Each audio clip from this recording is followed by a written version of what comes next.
Hello guys, welcome to the channel.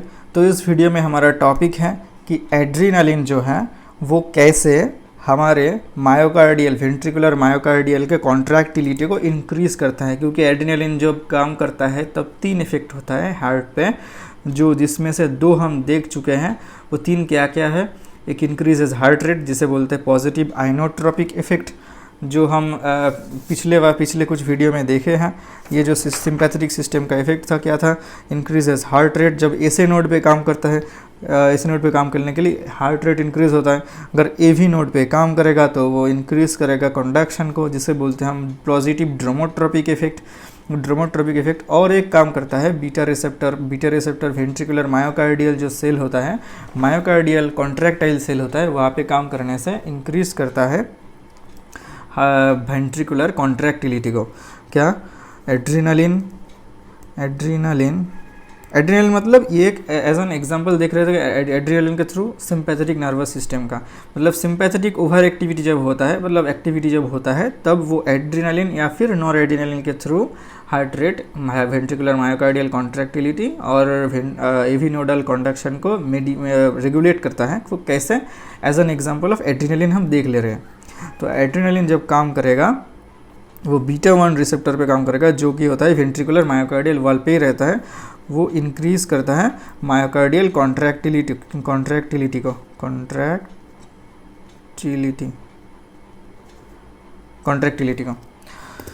तो ये हम देख रहे हैं किस कैसे। तो एक ड्रॉ कर लेते हैं वेंट्रिकुलर मायोकार्डियल सेल को।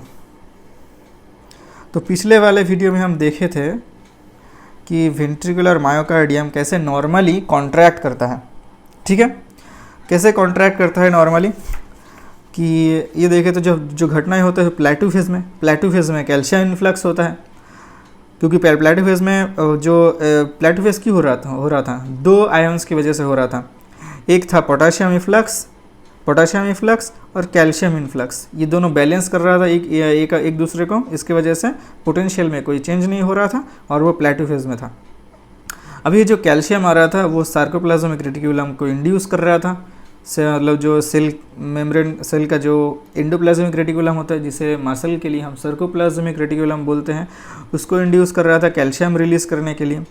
और कैल्शियम रिलीज़ होगा, मतलब जिस मैकेनिज्म को बोल रहे थे हम कैल्शियम इंड्यूस्ड कैल्शियम रिलीज़, मतलब ये extra cellular calcium induced intracellular calcium release.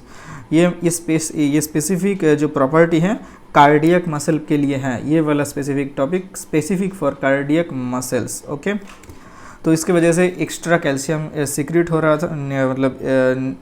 था, वही कहाँ से? ये सार्कोप्लाज्मिक रेटिकुलम से। उसके वजह से वेंट्रिकल, और जितना ज़्यादा कैल्शियम साइटोप्लाज्म में आएगा उतना ज़्यादा कॉन्ट्रैक्टिलिटी होगा, क्योंकि कैल्शियम की वजह से ही मसल कॉन्ट्रैक्शन होता है। अभी देखो क्या हो रहा है। अभी यहाँ पे हम देखे थे कि अगर एड्रीनालिन बीटा 1 रिसेप्टर पे काम करता है तो कैसे काम कर रहा था? एड्रीनालिन बीटा 1 रिसेप्टर पे काम करने के बाद वो GPCR सिस्टम के थ्रू, जो G सब टाइप होता है, बीटा 1 रिसेप्टर GS सब टाइप होता है, मतलब स्टिमुलेटरी सब टाइप। उसके वजह से मतलब ये जो एडिनाइल साइक्लेस को एक्टिव कर रहा था, साइक्लिक एम्प इंक्रीज़ कर रहा है। उसके वजह से प्रोटीन काइनेज A एक्टिवेट हो रहा है और कैल्शियम चैनल को फास्फोराइलेट कर रहा है। इसके वजह से कैल्शियम चैनल ओपन हो रहा है, और ओपन होने की वजह से सेल में कैल्शियम बाहर से अंदर एक्स्ट्रा आ रहा है। एक्स्ट्रा सेलुलर कैल्शियम इन्फ्लक्स हो रहा था, जिसके हम बोल रहे थे कैटायोनिक लोडिंग बोल रहा था इस फिनोमेनन को। तो कैटायोनिक लोडिंग की वजह से एक्स्ट्रा सेलुलर कैल्शियम बाहर आ रहा है। कैटायोनिक लोडिंग हो रहा है। क्यों? इसमें बाहर से अंदर कैल्शियम इन्फ्लक्स हो रहा है, एक्स्ट्रा सेलुलर कैल्शियम जो है। अभी ये ज़्यादा एक्स्ट्रा हो रहा था कैल्शियम, ना कि ये प्लेटो फेज का है। प्लेटो फेज में तो कैल्शियम आ ही रहा था ना,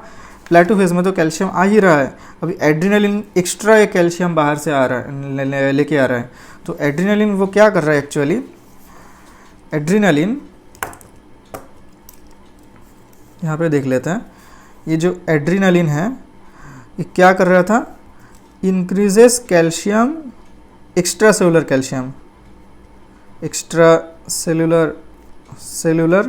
कैल्शियम इन्फ्लक्स। इसके वजह से क्या होगा? देखो प्लेटो मतलब ये कितना, ये कौन सा कैल्शियम है, ये है प्लेटो फेस का calcium plus calcium due to adrenaline, जो था कैटायोनिक लोड। अभी देखो ये जो इंक्रीज्ड कैल्शियम है वो कैल्शियम इंड्यूस्ड कैल्शियम रिलीज के फिनोमेन मतलब प्रॉपर्टीज़ के लिए और भी ज़्यादा सार्कोप्लाज्मिक रेटिकुलम जो सेल के अंदर जो कैल्शियम स्टोर है उसके वहाँ से, ये जो मान लो ये सार्कोप्लाज्मिक रेटिकुलम है, यहाँ से और ज़्यादा कैल्शियम रिलीज़ होगा। ये मान लो ये CR है, यहाँ पे बहुत सारा कैल्शियम है यहाँ पे, तो और भी ज़्यादा बहुत ज़्यादा कैल्शियम रिलीज़ होगा, बहुत ज़्यादा कैल्शियम रिलीज़ होगा। वही अच्छा क्यों हो रहा था इतना ज़्यादा कैल्शियम रिलीज़, क्योंकि सेल कार्डियक मसल का प्रॉपर्टी है कैल्शियम इंड्यूस्ड कैल्शियम रिलीज़। जितना ज़्यादा एक्स्ट्रा सेलुलर कैल्शियम सेल में आएगा उतना ज़्यादा स्टोर से कैल्शियम निकलेगा। तो इस वजह से क्या हो रहा था, अगर ज़्यादा अभी बहुत ज़्यादा कैल्शियम है, ये बहुत ज़्यादा कैल्शियम, अभी इतना ज़्यादा कैल्शियम के लिए इंक्रीज्ड कॉन्ट्रैक्टिलिटी भी होगा, मायोकार्डियल मतलब कॉन्ट्रैक्शन, इंक्रीज्ड कॉन्ट्रैक्शन। अगर इंक्रीज्ड कॉन्ट्रैक्शन होगा तो वही बोलते हैं हम पॉजिटिव आइनोट्रोपिक इफेक्ट। वेंट्रिकल का कॉन्ट्रैक्शन अगर इंक्रीज होगा तो उसे हम बोलेंगे पॉजिटिव आइनोट्रोपिक इफेक्ट, कॉन्ट्रैक्शन को बोला जाता है आइनोट्रोपिक इफेक्ट। अभी देखो तो इफेक्ट एड्रेनालिन का 3 हो गया, हार्ट रेट मतलब ऐसे नोट पे अगर काम करेगा तो हार्ट रेट इंक्रीज करेगा जिसे हम बोलते हैं पॉजिटिव क्रोनोट्रोपिक इफेक्ट। अगर AV नोट पे काम करेगा तो इंक्रीजेस कंडक्शन जिसे बोलते हैं पॉजिटिव ड्रोमोट्रोपिक इफेक्ट। तीसरा एक्शन है इंक्रीज्ड कॉन्ट्रैक्शन, जब जो होता है वेंट्रिकुलर मायोकार्डियल कॉन्ट्रैक्टाइल सेल पे काम करेगा तो इंक्रीजेस आयनोट्रोपिक इफेक्ट। ये जो कैल्शियम इन्फ्लक्स हो रहा है मतलब वेंट्रिकुलर कॉन्ट्रैक्शन हो रहा है, इसका जो नॉर्मल फिजियोलॉजी है वो पिछले वाले वीडियो में हम डिस्कस कर चुके हैं कि how does the ventricle contract, वो वाला वीडियो देख लीजिए। तो उसके बाद ये वाला अच्छे से समझ में आ जाएगा कि एड्रेनालिन के वजह से जब कैल्शियम इन्फ्लक्स ज़्यादा होता है, एक्स्ट्रा सेलुलर कैल्शियम इन्फ्लक्स, उसके वजह से प्लेटो मतलब calcium induced calcium release property के वजह से सार्कोप्लाज्मिक रेटिकुलम से ज़्यादा कैल्शियम सेल के साइटोप्लाज्म में आएगा, और अगर सेल के साइटोप्लाज्म में ज़्यादा कैल्शियम आएगा तो कॉन्ट्रैक्शन भी ज़्यादा हो जाएगा। इसके वजह से मायोकार्डियल कॉन्ट्रैक्टिलिटी भी इंक्रीज होगा जिसे बोलते हैं पॉजिटिव आइनोट्रोपिक इफेक्ट। ठीक है, तो इसके वजह से अभी देखो जो पैरासिम्पैथेटिक सिस्टम जो होता है उसका कोई रिसेप्टर, उसका जो M2 रिसेप्टर था वो M2 रिसेप्टर सेल मतलब हार्ट के मायोकार्डियम में नहीं रहता है, तो इसीलिए वो कॉन्ट्रैक्टिलिटी डिक्रीज नहीं कर पाता है। मतलब जो मायोकार्डियल कॉन्ट्रैक्ट मतलब negative inotropic effect parasympathetic nervous system के थ्रू नहीं होता है। हम देखे थे पैरासिम्पैथेटिक नर्वस सिस्टम सिम्पैथेटिक के उल्टा काम करता है, सिम्पैथेटिक इंक्रीज करता है, पैरासिम्पैथेटिक सब कुछ डिक्रीज करता है। लेकिन पैरासिम्पैथेटिक सिस्टम 2 ही चीज़ को डिक्रीज कर सकता है, एक हार्ट रेट को, दूसरा कॉन्ट्रैक्शन को, ना कि मायोकार्डियल कॉन्ट्रैक्टिलिटी को। ठीक है, तो कॉन्ट्रैक्टिलिटी को जब इंक्रीज मतलब वो चेंज नहीं कर पाता है, सिर्फ सिंपैथेटिक सिस्टम चेंज कर पाता है, तो इसीलिए सिर्फ पॉजिटिव आइनोट्रोपिक इफेक्ट ही होता है। अभी देखो तो ये जो एड्रेनालिन है जब कैल्शियम को इंक्रीज करेगा तो हार्ट में 2 इफेक्ट आएगा। एक है इंक्रीजेस कॉन्ट्रैक्टाइल, वो हम देख लिए, इंक्रीजेस कॉन्ट्रैक्टिलिटी जो कि जो कैल्शियम इंड्यूस कैल्शियम रिलीज के प्रॉपर्टी की वजह से हो रहा है। लेकिन अभी और एक प्रॉपर्टी हो सकता है, मान लो 2 एक्शन पोटेंशियल के बीच में, किधर गया, मान लो यहाँ पे वेंट्रिकुलर एक्शन पोटेंशियल हो रहा था, ये डिपोलराइजेशन था, क्योंकि वेंट्रिकुलर एक्शन पोटेंशियल के ही हम ड्रॉ कर रहे हैं। ये अर्ली रिपोलराइजेशन, ये प्लेटो फेज था, और ये रिपोलराइजेशन, और एक यहाँ पे था। कुछ टाइम के बाद अगर और एक स्टिमुलस आ जाता है तो उसकी वजह से और एक एक्शन पोटेंशियल प्लेटो फेज, और एक, ठीक ऐसे करके एक के बाद एक कॉन्ट्रैक्शन मतलब एक्शन पोटेंशियल जनरेट होता रहता है। और इस फेज के टाइम पे हमारा मायोकार्डियम कॉन्ट्रैक्ट करता है, क्योंकि यहाँ पे कैल्शियम इन्फ्लक्स हो रहा था ये प्लेटो फेज के लिए। लेकिन अभी देखो मान लो ये जो कैल्शियम इन्फ्लेक्स जो एड्रेनालिन की वजह से हो रहा था वो इस फेज पे, इस टाइम पे हो रहा है, तो तब अगर वेंट्रिक जो सेल का पोटेंशियल है अगर थोड़ा बहुत इंक्रीज़ कर जाता है, नॉर्मली होना चाहिए था यहाँ पे कैल्शियम इन्फ्लेक्स होना चाहिए था इस टाइम के, मतलब एक स्पेसिफिक ड्यूरेशन के बाद ही और एक एक्शन पोटेंशियल जनरेट होना चाहिए था, जिसे बोलते हैं हम रिदम। एक रिदम में रहेगा वेंट्रिकल का एक्शन पोटेंशियल जनरेशन का सिलसिला, जो एक रिदम में रहना चाहिए।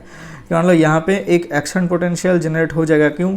क्योंकि अगर सेल एड्रेनालिन अगर ज़्यादा काम कर रहा है, वो अगर ज़्यादा कैल्शियम को इस टाइम पे अगर ले आ जाता है, अगर वो थ्रेशोल्ड पोटेंशियल पे चला जाता है, तो और voltage gated sodium channel open हो जाएगा, उसके वजह से डिपोलराइजेशन हो जाएगा, और एक एक्शन पोटेंशियल जो कि एक एबनॉर्मल है, रेड पेन से ड्रॉ कर लेते हैं, और उसके बाद रिपोलराइजेशन होगा प्लेटो फेज यहाँ पे।